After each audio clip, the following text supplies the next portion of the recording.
about building a stronger chaturanga with more integrity. This is like the #1 reason people quit yoga is that they've jacked up their shoulders because they haven't understood how to chaturanga properly or been given permission to like skip it. But for now, let's talk about my favorite move to build your chaturanga up. Okay, you're gonna need a block or something that can work like a block that's gonna help you measure what you need here, okay, or where you need to be. The most important things about chaturangas are the angles of the body, in that when you come down into a chaturanga, you're working to have a 90-degree angle on your wrists, depending on how much flexion you have, and a 90-degree angle on your elbows, and that this whole system seems to make some sort of square shapes. Most of us have our hands too far forward, and when we come down, we're like on the face, or you've done the thing where you curl in, and you're rounding and curling in. So here's what you're gonna do.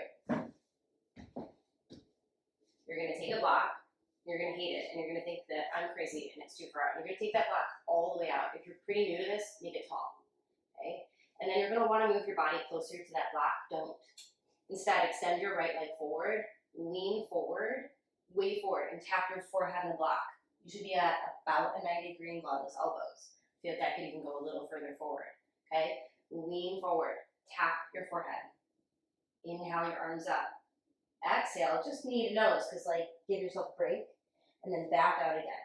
Lean way, way, way forward. Shoulder heads lifted. Elbows are close to your sides. They're not holding up your waist. None of this nonsense. We're like curled in, okay?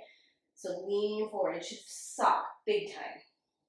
Do that a few times and feel into that. If that's easy, drop your block down a level or two and really check yourself. Now you don't need to go any lower.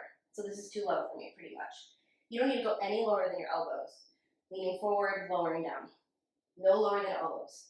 None of this touching the floor stuff. It's not the presidential, fitness test where people go here. Because once you go here, most of us go dumpy, dumpy. Okay? Super fast, super easy. Check in. Here, shoulders on the back. Elbows bending like this. Not like this. Not like this. Okay? None of that shit. Okay? Try that at home. You'll absolutely get stronger. And it will kind of suck for a while until it doesn't. Good work.